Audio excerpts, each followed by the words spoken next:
Welcome to debate. మొత్తంగా దేశవ్యాప్తంగా ఉపరాష్ట్రపతి ఎన్నికలకు సంబంధించి ఇటు అధికార పార్టీ అదేవిధంగా విపక్షాలు కూడా అభ్యర్థులను ప్రకటించారు.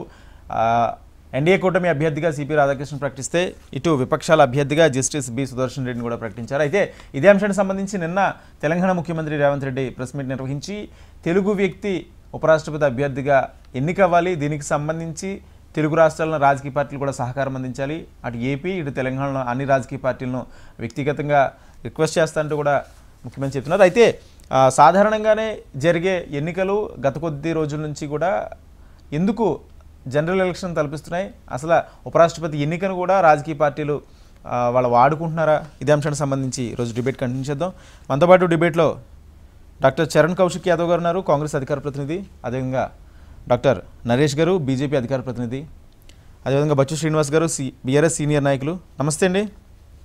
నమస్తే చరణ్ గారు. సార్, ఏంటంటే ప్రధానంగా ఉపరాష్ట్రపతి అంశం అనేది గతంలో మనం చూసుకుంటే ఎనామస్గా అయిపోయేది. ఎందుకు ప్రతిపక్షాలు కూడా గెలవకపోయినా గతంలో రాష్ట్రపతి అభ్యర్థి విషయంలోనే అదే జరిగింది, ఉపరాష్ట్రపతి అభ్యర్థి విషయంలోనే అదే జరిగింది. మళ్ళీ ఎందుకు ఆ బలం లేకపోయినా ఎందుకు తీసుకుంటున్నారు అనేది వాదన. మరోపక్క అన్ని రాజకీయ పార్టీలను కలుపుకుని ముందుకు వెళతాం, అన్ని రాజకీయ పార్టీలు కాంగ్రెస్ మాట వింటాయా?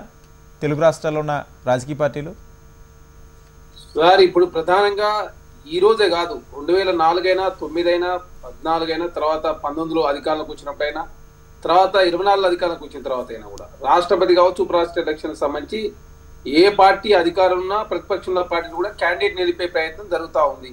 ఈ రోజు కాదు. కాకపోతే ప్రధానంగా ఇక్కడ ఏదైతే ఉపరాష్ట్రపతి జగదీప్ ధన్కర్ గారు అనివార్య కారణాల మూలంగా వారిని అభిశంసన తీర్మానం పెట్టి తీసేసే ప్రయత్నం భారతీయ జనతా పార్టీ చేసినప్పుడు వారు ఆనాడు మా భారతీయ జనతా పార్టీకి ఉత్తరప్రదేశ్ కావచ్చు, హర్యానా కావచ్చు, చాలా రాష్ట్రాల ఎలక్షన్స్ ఉన్నాయి కాబట్టి ఆనాడు జాట్లకు సంబంధించిన రైతుల ఉద్యమం నడుస్తూ ఉంది కాబట్టి ఒక జాట్ నాయకుని తీసుకొచ్చి ఉపరాష్ట్రపతి చేసిన పరిస్థితి మనం చూసినాం.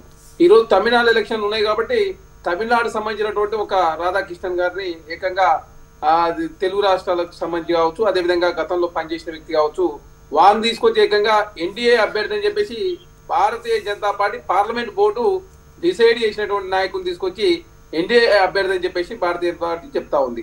వారు గతంలో భారతీయ జనతా పార్టీలో 2 సార్లు రాజ్యసభ సభ్యులు, లోక్సభ సభ్యులుగా పనిచేసారు. అదే కాకుండా ఆర్ఎస్ఎస్ నేపథ్యం ఉన్నటువంటి నాయకుడు. అదే కాకుండా మహారాష్ట్ర కావచ్చు, తెలంగాణ కావచ్చు, పుదుచ్చేరి కావచ్చు, జార్ఖండ్ గవర్నర్ పనిచేసిన వ్యక్తి రాధాకృష్ణన్ గారు. ఇక్కడ జస్టిస్ సుదర్శన్ రెడ్డి గారు ఓన్లీ ఏ పార్టీకి సంబంధం లేదు, ఓన్లీ ఇండియా కూటమికి సంబంధించినటువంటి అభ్యర్థిగా ఉపరాష్ట్రపతి అభ్యర్థిగా బరిలో దిగబోతా ఉన్నారు. ప్రధానంగా అదేవిధంగా తెలుగు రాష్ట్రాలకు సంబంధించినటువంటి నేపథ్యం ఉన్నటువంటి వ్యక్తి. అదే కాకుండా కాన్స్టిట్యూషనల్ కావచ్చు, ఇంటెలెక్చువల్ పర్ఫెక్ట్ ఉన్నటువంటి సుదర్శన్ రెడ్డి గారు. ఇక్కడ ప్రధానంగా ఏంటంటే రాజ్యాంగం, అదే కాకుండా రాజ్యాంగానికి సంబంధించినటువంటి విలువలన్నీ కూడా పతనం అవుతా ఉన్నాయి కాబట్టి ఈ కాన్స్టిట్యూషనల్ వాల్యూస్ కాపాడే సదుద్దేశంతో ఎవరైతే పనిచేస్తా ఉన్నారో అట్లాంటి వ్యక్తికి ఉపరాష్ట్రపతిగా ఉంటే బాగుంటుందని చెప్పేసి ఇండియా కూటమిలో ఉన్నటువంటి పార్టీలందరూ కూడా కలిసి డిసైడ్ చేసి జస్టిస్ సుదర్శన్ రెడ్డి గారిని ఉపరాష్ట్రపతి అభ్యర్థిగా ఇండియా కూటమి నిలబెట్టిన పరిస్థితి మనం చూసినాం. కానీ భారతీయ జనతా పార్టీ సంబంధించినటువంటి పార్లమెంట్ బోర్డు ద్వారా మాత్రమే రాధాకృష్ణ గారి పేరు భారతీయ జనతా పార్టీ ప్రకటించిన తర్వాత ఎన్డీఏ అభ్యర్థి అని చెప్పేసి వారు ప్రకటించారు. ఇక్కడ కాంగ్రెస్ పార్టీ కానీ సుదర్శన్ రెడ్డి గారు ఎలాంటి సంబంధం లేదు. అదే కాకుండా తెలుగు రాష్ట్రాలకు సంబంధించి గతంలో ఏదైతే ఎన్టీఆర్ గారు, పివి నరసింహారావు గారు ప్రధానమంత్రి ఉన్నప్పుడు బై ఎలక్షన్లు వచ్చినప్పుడు నంద్యాల పార్లమెంట్ సభ్యుడిగా ఆనాడు తెలుగు సంబంధించినటువంటి ప్రధానమంత్రి ఉంది కాబట్టి మేము క్యాండిడేట్ పెట్టమని చెప్పేసి ఆనాడు ఎన్టీఆర్ గారు అదేవిధంగా తెలుగు ప్రజలు ఎవరు నిలబడా కూడా మేము మద్దతు ప్రకటిస్తామని చెప్పేసి ఒక తెలుగు వ్యక్తి మొదటిసారి ప్రధానమంత్రి అని చెప్పేసి ఆనాడు అదేవిధంగా ఎన్టీఆర్ గారు ఆనాడు తీసుకున్న చొరవని ఈ రోజు తీసుకోవాలని చెప్పేసి కాంగ్రెస్ పార్టీ అదేవిధంగా తెలంగాణ ముఖ్యమంత్రి రేవంత్ రెడ్డి గారు కోరిన మాట వాస్తవం. తెలుగు రాష్ట్రాల్లో 60 ఓట్లు ఉన్నాయి. ఎందుకంటే ఆంధ్ర తెలంగాణ సంబంధించి తెలంగాణలో లోక్సభ నుంచి 17 మంది, ఆంధ్ర నుంచి 25 మంది, అదే కాకుండా తెలంగాణ నుంచి రాజ్యసభలో 7 మంది, ఆంధ్ర నుంచి 11 మంది, మొత్తం కలిపితే 60 ఓట్లు తెలంగాణ రాష్ట్రం నుంచి ఉన్నాయి. కాబట్టి ఈ తెలుగు రాష్ట్రాలకు సంబంధించినటువంటి వ్యక్తి ఉపరాష్ట్రపతిగా పోటీ చేస్తా ఉన్నాడు కాబట్టి మద్దతు ఇవ్వాలని చెప్పేసి ఇండియా కోరుతా ఉంది. దానిలో భాగంగా ప్రధానంగా ఇక్కడ ఇండియా కూటమికి సంబంధించి సుదర్శన్ రెడ్డి గారు ఉన్నారు కాబట్టి వారికి ఎలాంటి పార్టీ లేదు కాబట్టి వారి మద్దతు ఇవ్వాలని చెప్పేసి కాంగ్రెస్ పార్టీ కోరుతా ఉంది. అదే కాకుండా ఇక్కడ 782 ఓట్లుంటే ఆల్రెడీ ఎన్డీఏ కావచ్చు, అదేవిధంగా భారతీయ జనతా పార్టీ సంబంధించి పూర్తి మెజార్టీ ఉన్నమాట వాస్తవమే. కానీ కాకపోతే ఈ ఉపరాష్ట్రపతి సంబంధించినటువంటి విలువల విషయంలో కావచ్చు, అదేవిధంగా భారతీయ జనతా పార్టీ ఒంటి పోకల పోతా ఉంది కాబట్టి దాన్ని నిర్వహించే ప్రయత్నంలో భాగంగా ఖచ్చితంగా రాజ్యాంగం కావచ్చు, కాన్స్టిట్యూషన్ రక్షించబడాలంటే జస్టిస్ సుదర్శన్ రెడ్డి గారు లాంటి వాళ్ళు ఉండాలని చెప్పేసి ఇండియా కూటమి భావించి ఇండియా కూటమిలో ఉన్న పార్టీలన్నీ కూడా ఏకగ్రీవంగా సుదర్శన్ రెడ్డి గారి ఏదైతే ఉపరాష్ట్రపతికి ఉండాలని చెప్పి కోరుకోవడంతో ప్రధానంగా పోటీ నింపిన పరిస్థితి మనం చూస్తా ఉన్నాం. కాబట్టి ఎలక్షన్ కమిషన్ కావచ్చు, ఓటు చోరీ పాల్పడే ప్రయత్నం కావచ్చు, భారతదేశంలో భారతీయ జనతా పార్టీ అధికారంలోకి వచ్చిన తర్వాత ప్రధానంగా అదేవిధంగా కాన్స్టిట్యూషనల్ వయలెన్స్ జరుగుతూ ఉంది, రాజ్యాంగం రద్దు చేసే పరిస్థితి కొనసాగుతా ఉంది. కాబట్టి రాజకీయ విలువలను కూడా పతనం అవుతా ఉన్నాయి. కాబట్టి అట్లాంటి పతనాక వ్యవస్థలో ఉన్నటువంటి రాజ్యాంగం కావచ్చు, కాన్స్టిట్యూషన్ రక్షించబడాలంటే ఖచ్చితంగా సుదర్శన్ రెడ్డికి గెలవాలని చెప్పేసి ఇండియా కూటమి కోరుకుంటా ఉంది. దానిలో భాగంగా సుదర్శన్ రెడ్డి గారు నేర్పిన పరిస్థితి మనం చూసినాం. కాబట్టి భారతీయ జనతా పార్టీ మాత్రం ఓన్లీ ఆర్ఎస్ఎస్ నేపథ్యం ఉన్న వ్యక్తి కావచ్చు, భారతీయ జనతా పార్టీ 2 సార్లు ఎంపీగా ఉన్న వ్యక్తి కావచ్చు, అదే కాక చాలా రాష్ట్రాల గవర్నర్ గా పనిచేసిన వ్యక్తి, ఆర్ఎస్ఎస్ నేపథ్యం ఉన్న వ్యక్తిని మాత్రమే భారతీయ జనతా పార్టీ రాధాకృష్ణన్ గారిని ఉపరాష్ట్రపతి అభ్యర్థిగా నిలిపిన పరిస్థితి మనం చూసినాం. కాబట్టి ఖచ్చితంగా తెలుగు అదే కాకుండా తెలంగాణ, ఆంధ్ర రాష్ట్రానికి సంబంధించినటువంటి పార్టీలను కూడా కలిసి రావాలని చెప్పేసి తెలంగాణ ముఖ్యమంత్రి రేవంత్ రెడ్డి గారు కోరిన మాట వాస్తవం. అదే కాకుండా పార్టీ ఆదేశిస్తే కేసీఆర్ గారిని కలుస్తాం, చంద్రబాబు నాయుడు గారిని కలుస్తాం, జగన్మోహన్ రెడ్డి గారిని కలుస్తాం, పవన్ కళ్యాణ్ గారిని కలుస్తాం, లేదు ఎవరినైనా కలవడానికి సిద్ధంగా ఉన్నాం అని చెప్పేసి తెలంగాణ ముఖ్యమంత్రి రేవంత్ రెడ్డి గారు చాలా స్పష్టంగా సుదర్శన్ రెడ్డి గారి అదేవిధంగా ఉపరాష్ట్రపతి నియమించిన సందర్భంగా ధన్యవాదాలు తెలియజేసే ప్రయత్నంలో భాగంగా తెలుగు రాష్ట్రాల ప్రజల గురించిన మాట వాస్తవం. దానిలో భాగంగా ఖచ్చితంగా సుదర్శన్ రెడ్డి గెలవాలని చెప్పేసి అదేవిధంగా తెలుగు రాష్ట్రాలకు సంబంధించినటువంటి ఎంపీలు కావచ్చు, రాజ్యసభ సభ్యులతో ఇష్యూ తీసుకోవాలని చెప్పేసి చాలా స్పష్టంగా రేవంత్ రెడ్డి గారు కోరారు. కాబట్టి భారతదేశంలో కాన్స్టిట్యూషనల్ వాల్యూస్ కావచ్చు, అదేవిధంగా రాజ్యాంగం అంతా కూడా అదేవిధంగా రాజ్యాంగ విలువలను కూడా పతనం అవుతా ఉన్నారు. దానిలో భాగంగా మాత్రమే సుదర్శన్ రెడ్డి గారు వారికి మంచి ప్రావీణ్యత ఉంది. కాబట్టి వారి లాంటి వాళ్ళు ఉపరాష్ట్రపతిగా ఉంటే ఇవన్నీ కూడా కాన్స్టిట్యూషనల్ పోస్ట్ ఉపరాష్ట్రపతి పదవి అంటే, కాబట్టి ఆ ఉపరాష్ట్రపతి పదవికి గౌరవం పెరిగే విధంగా సుదర్శన్ రెడ్డి గారిని నియామకం జరగాలని చెప్పి కాంగ్రెస్ పార్టీ కోరుకుంది. రైట్, శ్రీనివాస్ గారు, అసలు బీఆర్ఎస్ స్టాండ్ ఏంటంటే అవసరమైతే అపాయింట్మెంట్ ఇస్తే వెళ్ళి కేసీఆర్ని కూడా కలుస్తాం దీనికి సంబంధించి అంటూ నిన్న ముఖ్యమంత్రి గారు చేసిన కామెంట్స్ ఉన్నాయి. అసలు బీఆర్ఎస్ ఇటు సపోర్ట్ చేస్తుంది, ఇటు ఎన్డీఏగా లేకపోతే విపక్ష కూటమికా? మొట్టమొదట హెచ్ఎంటీవీ వీక్షకులకు, మీకు అక్కడ ఉన్నటువంటి సోదరులు ఇద్దరు కూడా నమస్తే. భారత రాష్ట్ర సమితి ఇప్పటి వరకు ఇంకా కూడా దీనిపైన ఒక స్పష్టమైనటువంటి తన వైఖరిని వెల్లడించలేదు. అధిష్టానం అయితే ఎవరి వైపు మొగ్గు చూపుతారనేది ప్రస్తుతం ఉన్నటువంటి పరిస్థితుల్లో బీఆర్ఎస్ పార్టీ అధికారంలో కూడా లేదు, లోక్సభలో కూడా ప్రాతినిధ్యం లేదు, రాజ్యసభలో మాత్రమే తన యొక్క ప్రాతినిధ్యం ఉంది, తన యొక్క అభ్యర్థులు ఉన్నారు. కాబట్టి రెండు అంశాలు ఇక్కడ. ఒకటి, ఈ మధ్యకాలంలో బీఆర్ఎస్ బీజేపీతోని కలిసి వెళ్ళినటువంటి దాఖలాలు లేవు, సందర్భాలు లేవు. అదేవిధంగా సుదర్శన్ రెడ్డి గారు తెలుగు ప్రాంతానికి, తెలంగాణ ప్రాంతానికి, అందులో మా ఇబ్రాహీంపట్నం నియోజకవర్గం ఆకుల మైలారం ప్రాంతానికి చెందినటువంటి వ్యక్తి. చూడాలి మరి పార్టీ ఏ విధంగా స్పందిస్తుంది, ఎవరి పట్ల మొగ్గు చూపుతుంది, లేదా గతంలో లాగా తటస్థ వైఖరి అవలంబించేటువంటి పరిస్థితి ఉంటుందా అనేటువంటిది వేచి చూడాల్సినటువంటి అవసరం అయితే ఉంది. అంటే మరోపక్క ముఖ్యమంత్రి ఏదైతే తెలుగు వ్యక్తి అని చెప్తున్నారు కదా, ఇటు పార్టీలకు సంబంధం లేకుండా ఆ తెలుగు వ్యక్తికి సపోర్ట్ చేయడానికి ముందుకు వెళ్తారా? అదే చెప్పలేము. ఇప్పుడు ఇది నా పరిధిలో ఉన్న అంశం కాదు, నేను చెప్పలేను. కానీ ఏంటంటే అదొక ఆప్షన్ ఉంది. తెలుగు వ్యక్తిగా, తెలంగాణ వ్యక్తిగా, మళ్ళీ రంగారెడ్డి జిల్లా నుంచి ఆయన ఉన్న వ్యక్తి, మన హైకోర్టుకి ప్రాతినిధ్యం వహించినటువంటి వ్యక్తి జస్టిస్ సుదర్శన్ రెడ్డి గారు. వారు ఉద్యమంలో కూడా కొంత యాక్టివ్గా పార్టిసిపేట్ చేసినటువంటి పరిస్థితులు కూడా ఉండే. కాబట్టి వారి పట్ల సానుకూలతను పార్టీ ప్రదర్శిస్తుంది అనేటువంటిది వేచి చేసి ఉండాల్సి ఉంది. రెండు పార్టీలు కూడా ఎవరికి వారు ఇండియా కూటమి తన మనిషిని ఏర్పాటు చేసుకుంది. అట్లాగే భారతీయ జనతా పార్టీ కూడా ఒక సీనియర్ మోస్ట్, అంటే 2 దఫాలు పార్లమెంటుకు ఎన్నికైన వ్యక్తిని, 3 రాష్ట్రాలకి గవర్నర్గా పనిచేసినటువంటి వ్యక్తి వారు రాధాకృష్ణన్ గారు కూడా. అంటే ఎవరి రాజకీయ వ్యూహాలు వారికి ఉంటాయి. ఎన్నికలు వస్తుంటేనే ఆ ప్రాంతం వైపు మరి ఏ ఎన్నికలు ఉన్నాయని వారిని మహారాష్ట్ర గవర్నర్గా ఏర్పాటు చేస్తున్నారు. కాబట్టి వాళ్లకు భారతీయ జనతా పార్టీకి ఒక వ్యూహం ఉంటది, ప్రతి పార్టీకి ఒక వ్యూహం ఉంటుంది. కాంగ్రెస్ కూటమి గెలవదని తెలిసి కూడా తన అభ్యర్థిని నిలబెట్టినటువంటి పరిస్థితులలో భారతీయ జనతా పార్టీకి ఒక ఆలోచన ఉండదా అంటే కాబట్టి ఎవరి ఆలోచనల ప్రకారం వాళ్ళు తమ అభ్యర్థులను నిలబెట్టుకుంటారు. అది దాన్ని మనం తప్పుపట్టాల్సినటువంటి అవసరం లేదు. రాజకీయ పార్టీలు రాజకీయాలే చేస్తాయి. ఎప్పటికప్పుడు ఎత్తుకు పై ఎత్తులు వేసి ముందుండడానికి ప్రయత్నం చేస్తాం. అందులో భాగంగానే ఈరోజు మనం సుదర్శన్ రెడ్డి గారిని కాంగ్రెస్ ఇండియా కూటమి కూడా ముందుకు తీసుకొచ్చినటువంటి పరిస్థితి. ఆయన కూడా దక్షిణాది రాష్ట్రాల నుంచే తేవాలి అనేటువంటి కాంగ్రెస్ పార్టీ ఆలోచన.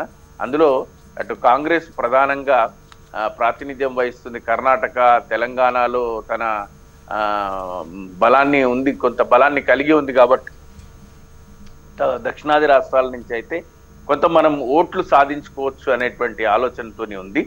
ఆ దిశగా రెండు పార్టీలు అయితే రెండు కూటములు వెళ్తున్నటువంటి పరిస్థితి ఉంది. మా పార్టీ ఇంకా దీనిపైన ఒక స్పష్టమైనటువంటి ఈ వైఖరి వెల్లడించలేదు. మేము అనుకోవడం ఈరోజు దానిపైన మాట్లాడతారేమో, అధిష్టానం వేచి చూడాలి. అంటే మరోపక్క మీరు అన్నట్టుగా ఏదైతే రాజకీయ ప్రస్థానాల కోసం ఇటు బీఆర్ఎస్ ఇటు బీజేపీ కానీ ఇటు ఇండియా కూటమి కానీ అంటే ఒకప్పుడు సాధారణంగా జరిగిపోయే ప్రెసిడెంట్ వైస్ ప్రెసిడెంట్ ఎన్నికలు ఇప్పుడు జనరల్ ఎలక్షన్ తలపించేలా జరుగుతున్నాయి. అంటే ప్రజాస్వామ్యంలో ప్రజాస్వామ్యంలో ఇది మంచి పరిణామం అంటే కాదు. కాకపోయినప్పుడు కూడా ఇంక ఇది తప్పదు, అనివార్యం అన్నమాట. ఒకప్పుడు మీరు గ్రామ పంచాయతీ ఎన్నికలు జరిగినాయంటే ఓ 1,00,000, 50,000, 10,000 అవుతుండే. ఈరోజు 50 లక్షలు, ₹1,00,000 కూడా ఖర్చు పెట్టి గ్రామాధ్యక్షుడు ఎన్నికయ్యి బిల్లులు రాక ఆత్మహత్యలు చేసుకుంటున్నటువంటి పరిస్థితులు ఉన్నాయి. అట్లనే జాతీయ రాజకీయాలు కూడా ఒక అంటే కలిసిపోయే స్వభావం కానీ ఒకరినొకరు గౌరవించుకునేటువంటి పరిస్థితులు దాటిపోయినాయి. ఎవరు ఇప్పుడు నువ్వెంత అంటే నేనెంత, నేనెంత అంటే నువ్వెంత అనేటువంటి పరిస్థితులకు వచ్చినాయి. ఈరోజు మనం చూస్తున్నాం ఇండియా కూటమి గత 3 సంవత్సరాలు కూడా 3 దఫాలు కూడా తన అభ్యర్థిని ఎందుకు నిలబెట్టిందంటే ఉనికిని చాటుకునేటువంటి ప్రయత్నం. అట్లీస్ట్ మనం యునానిమస్ చేస్తే వాళ్ళు ఈజీగా అవలీలగా ఉపరాష్ట్రపతి ఎన్నిక అనేటువంటిది జరగకూడదు, పోటీ జరగాలి, దేశవ్యాప్తంగా చర్చ జరగాలి, కాంగ్రెస్ అభ్యర్థి ఉండే అనేటువంటిది కాంగ్రెస్ పార్టీ కూటమి అభ్యర్థి ఉండనాలే. కూటమికి లాస్ట్ టైము రాష్ట్రపతి ఎన్నికలు ముర్ము గారికి కాంగ్రెస్ పార్టీ నుంచి క్రాస్ ఓటింగ్ కూడా జరిగింది. అంటే అట్లాంటి పరిస్థితులు కూడా తలెత్తేటువంటి పరిస్థితులు ఉంటాయి. సో దేశవ్యాప్తంగా ఒక చర్చ జరగాలి, ఒక చర్చకు తెరలేపాలి. ఇవాళ సుదర్శన్ రెడ్డి గారిని కనుక ముందుకు తీసుకొని రాకపోతే కాంగ్రెస్ పార్టీ గురించి, కాంగ్రెస్ కూటమి గురించి మనం ఇంత చర్చించుకునే వాళ్ళం కాదు. కాబట్టి చర్చల్లో ఉండాలి.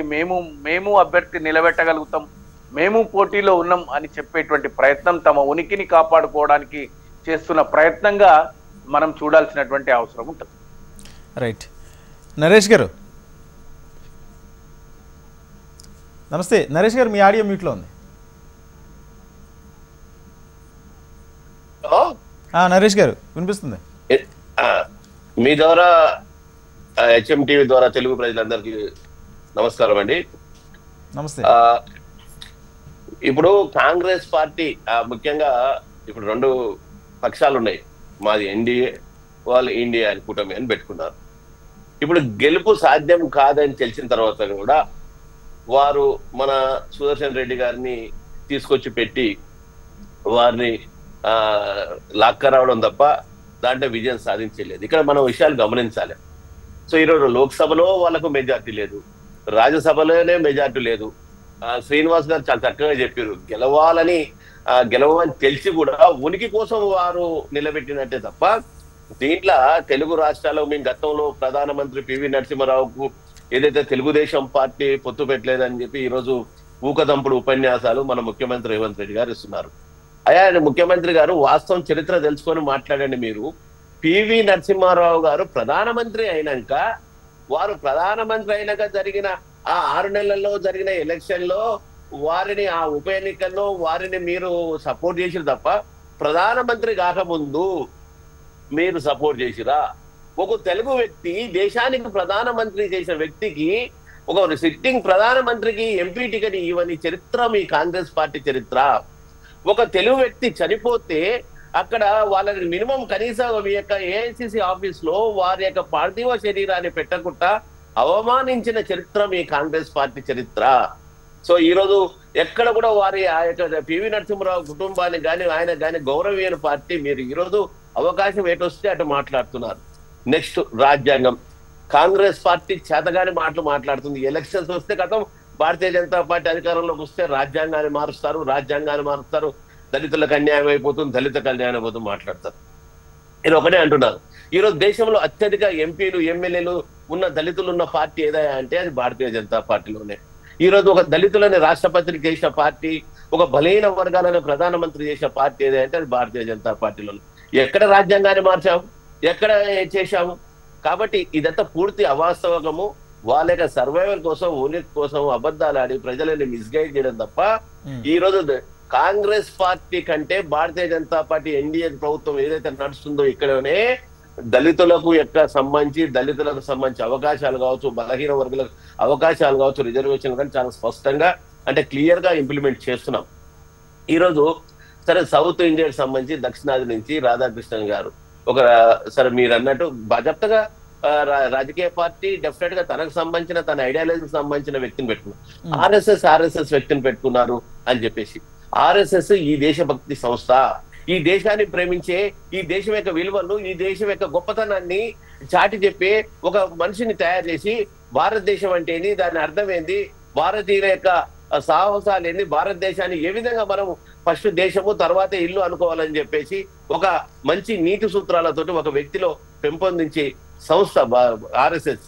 ఈ దేశం ఎప్పుడైనా యుద్ధాలు చేసినా కానీ అక్కడ పోయి పనిచేసి, ఎక్కడైనా వరదలు వచ్చినా, ప్రకృతి విపత్తాలు జరిగినా అక్కడ సైన్యంతో పాటు అవసరమైతే సైన్యం కంటే ముందు పాల్గొని అక్కడ సేవా కార్యక్రమంలో పాల్గొన్న సంస్థ ఆర్ఎస్ఎస్ సంస్థ.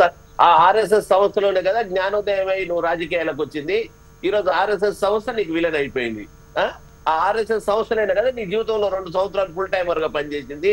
కాబట్టి ఏ ఎండగా గొడుగు మార్చే విధానాన్ని ముఖ్యమంత్రి రేవంత్ రెడ్డి గారు మార్చుకోవాలి. ఆర్ఎస్ఎస్ లో పనిచేస్తే రాధాకృష్ణ గారికి అది extra plus point, extra degree qualification. కాబట్టి ఈ యొక్క కానీ బీజేపీ రాజకీయాలను అడ్డాగా చేసుకునే జగదీప్ ధన్కర్ రాజీనామా చేయించడం, మళ్ళీ తమిళనాడు ఎన్నికలు వస్తున్నాయి కాబట్టి మళ్ళీ రాధాకృష్ణ తెరపైకి తీసుకురావడం, అంటే ఎన్నికలు కూడా రాష్ట్రపతి ఉపరాష్ట్రపతి ఎన్నికల్ని మీ రాజకీయ పార్టీల ఎన్నికలకు సంబంధించి, రాష్ట్రాల ఎన్నికలకు సంబంధించి వీళ్ళని వాడుకుంటున్నారా? చూడండి, ఏ వ్యక్తి కూడా పదవిలో ఉన్న తర్వాత వాళ్ళు రాజీనామా చేయాలి. ఆయన చాలా స్పష్టంగా చాలా క్లియర్ గా నాకు ఆరోగ్యం సహకరిస్తలేదు, నా వల్ల అయితే లేదు. కాబట్టి ఈ యొక్క కాంగ్రెస్ పార్టీ చెప్పకనే చెప్పిన కాంగ్రెస్ పార్టీ ఏదైతే అరాచకంగా పార్లమెంటరీ సాగనీయకుండా ఆ యొక్క డిస్టర్బెన్స్లు ఇవన్నీ కూడా ఆయన బేర్ చేయలేక రిజైన్ చేసింది తప్ప ధన్కర్ గారు మరి వారు భారతీయ జనతా పార్టీ రిజైన్ చేయమని చెప్పేసి ప్రధానమంత్రి ఇంకెవరో చెప్పలేదు. ఇది పూర్తి అవాస్తవం ఈరోజు వాళ్ళు మాట్లాడేది. కాబట్టి అదే ఎన్నిక అనేది వచ్చింది కాదనలేని, అది ఎందుకంటే వారు రిజైన్ చేసిన తర్వాత యాక్సెప్ట్ చేయాల్సి వస్తుంది. ఎందుకంటే ఒక రాజ్యాంగబద్ధ పదవిలో ఉన్నప్పుడు వీ షుడ్ రెస్పెక్ట్ రాజ్యాంగ విలువల్ని మనం కాపాడాలి. కాబట్టి అది రిజైన్ అయిన తర్వాత వచ్చింది. డెఫినెట్ గా ఒక 3 రాష్ట్రాల గవర్నర్ గా చేసిన వ్యక్తి, 2 సార్లు ఎంపీగా చేసిన వ్యక్తి, ఈ దేశంలో రాజ్యాంగం ఎలా ఉన్నది, రాజకీయ వ్యవస్థ ఉంది, రాజ్య విలువలు తెలిసిన వ్యక్తి. కాబట్టి ఒక పాలకుని లక్షణాలు ఆయన ఉన్నాయి కాబట్టి డెఫినెట్ గా పూర్తి క్వాలిఫికేషన్ ఉన్న వ్యక్తి రాధాకృష్ణన్ గారు. ఈరోజు మాట్లాడితే తెలుగువారు మన తెలుగు వాళ్ళ మనందరం కాదా? ఫస్ట్ మేము డెఫినెట్ గా దేశము, తర్వాత రాష్ట్రం.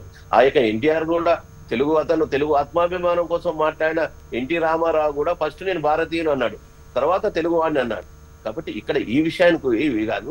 నిజంగా సుదర్శన్ రెడ్డి గారు వారు మంచి వ్యక్తి, గొప్ప వ్యక్తి, తెలంగాణ ఉద్యమంలో కూడా పనిచేసిన వ్యక్తి. కానీ వారు గెలిచే పరిస్థితి లేదు కదా, వాళ్ళకి మెజార్టీ లేదు కదా.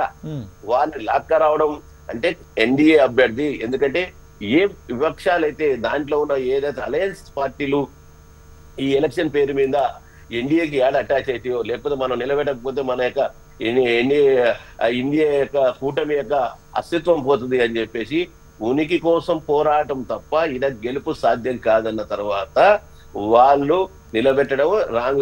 అప్పుడు కూడా మన వారు అన్నారు, ప్రధానమంత్రి నుంచి మొదలు పెడితే అందరు కూడా కాలు ఇచ్చారు,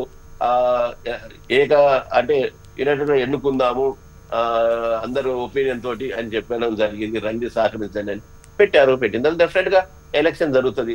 సో ప్రజాస్వామ్యబద్ధంలో ప్రజాస్వామ్యంగా ఎలక్షన్స్ అనేది చాలా ఇంపార్టెంట్. సో ఎన్నిక ద్వారా గెలవడం ఇంకా మంచిది.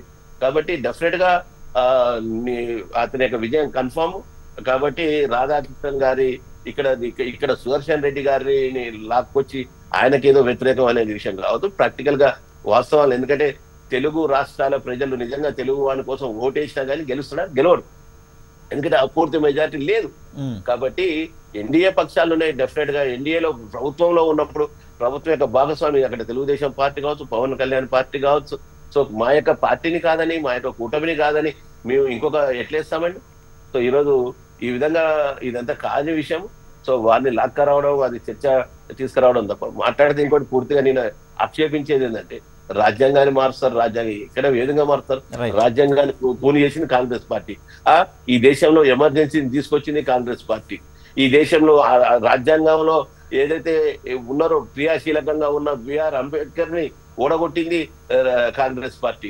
వారికి టికెట్ ఇవ్వకుండా అవమానించింది కాంగ్రెస్ పార్టీ. ఈరోజు కాంగ్రెస్ పార్టీ ఈరోజు పతిశుద్ధుల మాటలు మాట్లాడితే ఎట్లక?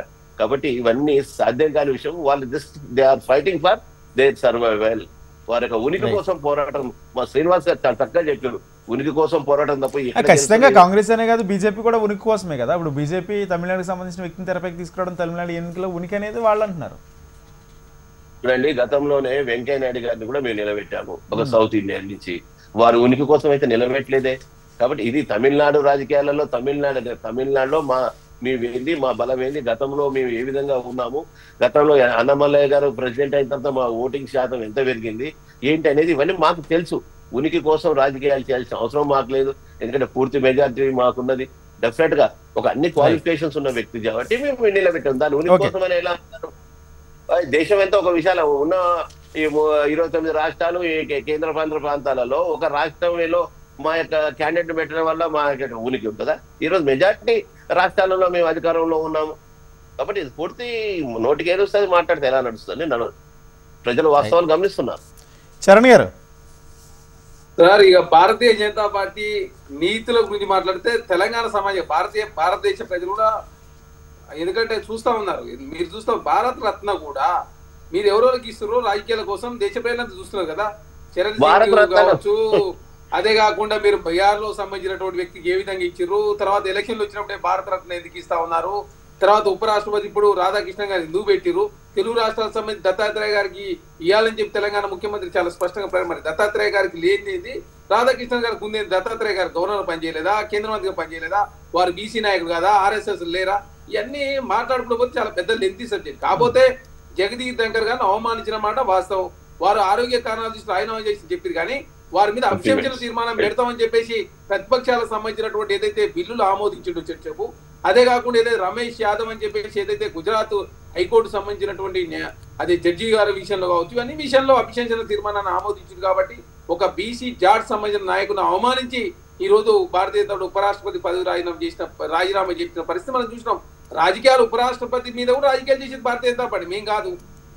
భారత రత్న విషయంలో రాజకీయాలు చేసేది భారతీయ జనతా పార్టీ, ప్రతి అంశంలోనూ రాజకీయం చేసేది భారతీయ జనతా పార్టీ, మేం కాదు. దయచేసి భారతీయ జనతా పార్టీ ఏంటంటే ప్రతిదీ. కానీ చరణ్ గారు ఒక విషయం, ఏదైతే నిన్న ప్రధానంగా సీఎం గారు మాట్లాడిన మాటలు ఏదైతే ఉన్నాయో, ఇటు ఏపీకి సంబంధించి చూసుకుంటే తెలుగుదేశం కానీ, జనసేన కానీ, బీజేపీ, అది ఎన్డీఏ కూటమిలో 3 పార్టీలు పనిచేస్తున్నాయి. అక్కడ సిపిఎం, సిపిఐకి పెద్దగా ఏమీ లేదు. ఇటు తెలంగాణకు సంబంధించి బీఆర్ఎస్ చూసుకుంటే లోక్సభలో ప్రాధాన్యం లేకపోయినా రాజ్యసభలో కొంత ఉన్నా సరే ఒకటే కనిపిస్తుంది. ఇటు మీరు ఎలాగోన్నారు అంటే మిగిలిన అన్ని పార్టీలు కూడా ఎన్డీఏ కూటమితో పనిచేస్తున్నప్పుడు వ్యక్తిగతంగా మాట్లాడడం, లేకపోతే ప్రాంతీయంగా తెలుగు రాష్ట్రాల వ్యక్తిని గెలిపించాలని అన్న పాసిబిలిటీ అవుతుందా, లేకపోతే ఇది ఇక్కడ ప్రమేయం కోసం, లేకపోతే ఇక్కడ ఉనికి కోసం మీరు మాట్లాడిన వ్యాఖ్యల? సార్, ప్రతిసారి చంద్రబాబు నాయుడు గారు తెలుగు ప్రజల సంక్షేమం గురించి వారు మాట్లాడతారు. తెలుగు ప్రజల కోసం తెలుగుదేశం పార్టీ పుట్టిందని చెప్పి భారతీయ టీడీపీ మాట్లాడుతుంటది. కాబట్టి దానిలో భాగంగా తెలంగాణ కావచ్చు, ఆంధ్ర రాష్ట్రానికి సంబంధించినటువంటి పార్టీలను రిక్వెస్ట్ చేసిన మాట వాస్తవం. దానిలో భాగంగా తెలుగు రాష్ట్రాలకు సంబంధించి 60 ఓట్లు ఉన్నాయి, 42 లోక్సభ, అదేవిధంగా దాదాపు 18 రాజ్యసభ ఉన్నాయి. కాబట్టి మొత్తం 60 ఓట్లు ఉన్నాయి. తెలంగాణ రాష్ట్రానికి సంబంధించి రాజ్యసభలో బీఆర్ఎస్ పార్టీ 4 ఓట్లు ఉన్నాయి, కాంగ్రెస్ పార్టీకి అదేవిధంగా 8-3-11 ఓట్లు ఉన్న పరిస్థితి. భారతీయ జనతా పార్టీకి ఇక్కడ 8 ఎంపీలు ఉన్నారు, అదేవిధంగా లక్ష్మణ్ గారు కూడా సభ్యులు కాబట్టి 9 మంది బీరుకున్నారు. కాబట్టి అక్కడ అదేవిధంగా అక్కడ 25 తెలంగాణ బీజేపీ ఎంపీలు కూడా లెక్కేసుకున్నారు మీరు. మొత్తం 60 ఓట్లు ఉన్నాయి కాబట్టి తెలంగాణ బీజేపీ ఎంపీలు కూడా మీరే లెక్కేసుకున్నారు, వాళ్ళు కూడా మీకే సపోర్ట్ చేయాలి. లేదు సార్, తెలుగు రాష్ట్రాలకు సంబంధించి 61 ఓట్లు ఉన్నమాట వాస్తవం. బీజేపీ 60 ఎంపీలు కదండి. తెలుగు రాష్ట్రాలకు సంబంధించిన రాజ్యసభ లోక్సభ సభ్యులు ఉంటే ఒకటి అదనంగా లక్ష్మణ్ గారు ఉన్నట్టు పరిస్థితి. కాబట్టి తెలుగు రాష్ట్రాలకు సంబంధించిన వ్యక్తి సుదర్శన్ రెడ్డి గారు న్యూట్రల్ అభ్యర్థి పోటీ చేస్తా ఉన్నాడు కాబట్టి వారి మద్దతు గోడలో తప్పే ఉంది. ఆయన ఇండిపెండెంట్ గా పోటీ చేయట్లేదు కదా సార్. ఏ పార్టీ అయినా రాజకీయం చేస్తుంది. ఇక్కడ రాజకీయం భారతీయ జనతా పార్టీ రాజకీయం చేసినట్టు దేశంలో ఏ పార్టీ రాజకీయం చేస్తారు? వాళ్ళు భారత రత్నమే రాజకీయం చేస్తారు, దేశంలో సెటిల్మెంట్ ఇష్యూస్ మీద రాజకీయం చేస్తారు, మతం పేరు మీద రాజకీయం చేస్తారు, కులం పేరు మీద రాజకీయం చేస్తారు. అరే పార్లమెంట్ లో సింగోలు తీసుకొచ్చి పెట్టి తమిళనాడు ఓట్లలో అమిత్ షా గారు తమిళనాడులో మీరు ఓట్లేని మీ సింగోలు పెట్టినని చెప్పి ఓట్లు అడిగిన పరిస్థితి మనం చూసినాం. భారతీయ జనతా పార్టీ ఏంటంటే భారత రత్న ఇచ్చిన రాజకీయమే, సింగోల్ పార్లమెంట్ తీసుకొచ్చి పెట్టిన రాజకీయమే, వాదేమో ఓబీసీ అభ్యర్థి పెట్టిన రాజకీయమే. ఇప్పుడు తమిళనాడు సంబంధించిన ఓబీసీ ఎందుకు పెట్టిరు?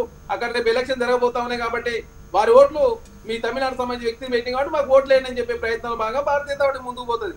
మాకు రాజ్యాంగం విలువలు రక్షించబడాలి, ఈ దేశంలో రాజ్యాంగం బతుకుండాలని చెప్పి కాంగ్రెస్ పార్టీ కోరుకుంటారు. దానిలో భాగంగా ఇది ఏదైతే కాన్స్టిట్యూషనల్ విలువల పట్ల కావచ్చు, కాన్స్టిట్యూషన్ మీద అవగాహన వ్యక్తిని సుదర్శన్ రెడ్డి గారిని పెట్టిన పరిస్థితి. అదే కాక రాధాకృష్ణ గారికి సంబంధించి భారతీయ జనతా పార్టీ పార్లమెంటు సంబంధించిన బోర్డులో తీర్మానం చేసిన తర్వాత మాత్రమే తను ఎన్డీఏ అభ్యర్థి అని చెప్పిన పరిస్థితి. ఎక్కడ ముందస్తుగా భారతీయ జనతా అనౌన్స్ చేసిన తర్వాత తనే ఎన్డీఏ అభ్యర్థి అని చెప్పిన పరిస్థితి. కానీ ఇక్కడ సుదర్శన్ రెడ్డి గారు కాంగ్రెస్ పార్టీ అనౌన్స్ చేసిన అభ్యర్థి కానీ ఇండియా కూటమికి సంబంధించిన పార్టీలను మాట్లాడి న్యూట్రల్ గా ఉన్నటువంటి సుదర్శన్ రెడ్డి గారిని పెట్టినటువంటి పరిస్థితి. కాబట్టి ప్రచారంలో భాగంగా తెలుగు రాష్ట్రాలకు సంబంధించిన వ్యక్తి వారి న్యాయ కోదుగులు వాళ్ళు రకరకాల రాష్ట్రాల్లో పనిచేసింది కాబట్టి అట్లాంటి వ్యక్తి ఓటేనని చెప్పి కోరడంలో తప్పలేదు. ఖచ్చితంగా భారతీయ జనతా పార్టీ రాజకీయం చేస్తాం, దేశంలో ఇట్లాంటి పరిస్థితి ఏనాడు నెలకొన్న పరిస్థితిగా ఉపరాష్ట్రపతిని అర్థాంతరంగా ఆరోగ్య కారణాలు దృష్టి అని చెప్పేసి బయటికి చెప్పినప్పుడు కూడా లోపలి ఇప్పటివరకు కనీసం భారత ప్రభుత్వం ట్రీట్ కూడా ఇవ్వని పరిస్థితి. వారికి ఏదైతే వారు రాజీనామా చేసినటువంటి పదవికి సంబంధించి అరే వీడుకోలు కూడా కనీసం భారత ప్రభుత్వం నిర్వహించే పరిస్థితి ఉందంటే దేశ ప్రజలు కూడా గమనిస్తా ఉన్నారు. ఆనాడు జాట్ల కోసం జగదీష్ ధంకర్ గారు ఈ రోజు ఓబీసీ తమిళనాడు ఓట్ల కోసం రాధాకృష్ణ గారిని భారతీయ జనతా పార్టీ పెట్టి ప్రయత్నం చేస్తాం తప్ప కాంగ్రెస్ పార్టీ ఎక్కడ కూడా మేము ఓట్ల రాజకీయం చేయడం లేదు, చాలా స్పష్టం. అనవసరంగా రాజకీయం చేసే భారతీయ జనతా పార్టీ. అదేవిధంగా చంద్రబాబు నాయుడు గారు అంటే తెలుగు ప్రజలు మాట్లాడతారు కాబట్టి వారిది కూడా ఇప్పుడు తేలబోతా ఉంది. ఎందుకంటే ప్రతిసారి తెలుగు ప్రజల కోసం ఏం పుట్టిన పార్టీ తెలుగుదేశం అని చెప్పేసి చంద్రబాబు నాయుడు గారు మాట్లాడతారు. మరి ఇప్పుడు ఏ స్టాండ్ తీసుకుంటారో వేచి చూడాలి. కానీ రాజకీయం చేయనంటూనే ప్రస్తుతం ఉన్న పరిస్థితుల్లో రాజకీయంగానే కనిపిస్తుంది. రైట్ చరణ్ గారు, నరేష్ గారు చెప్పండి. ఇప్పుడు మా సోదరుడు కౌశిక్ చెప్పినట్టు మేము మన భారతరత్న విషయంలో ఎప్పుడు కూడా రాజకీయాలు చేయలేదు. కాంగ్రెస్ పార్టీ లాగా వాళ్ళకు వాళ్ళు ఇందిరాగాంధీ లాగా నెహ్రూ లాగా వాళ్ళకు భారతరత్నాలు డిక్లేర్ చేసుకోలేదు. మా ప్రధానమంత్రి నరేంద్ర మోడీ గారు నాకు భారతరత్న నేనే ఇచ్చేసుకుంటున్నాను అనలేదు. సో వాళ్ళకి ఇచ్చుకున్న చరిత్ర భారతరత్న, వాళ్ళకున్న చరిత్ర కావచ్చు, ఆ రాజీవ్ గాంధీ కానీ ఇవన్నీ కానీ బయట వాళ్ళకి ఇచ్చింది చాలా తక్కువ.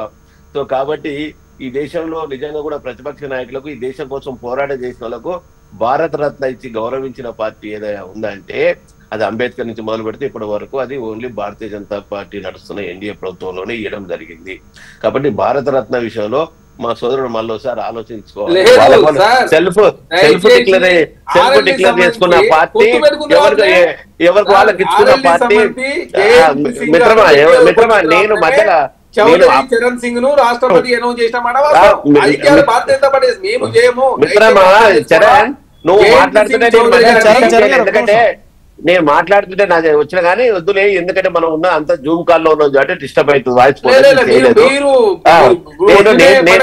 నేను అంటున్నాను ఇక్కడ చాలా స్పష్టంగా చాలా క్లియర్ గా చెప్తున్నాము.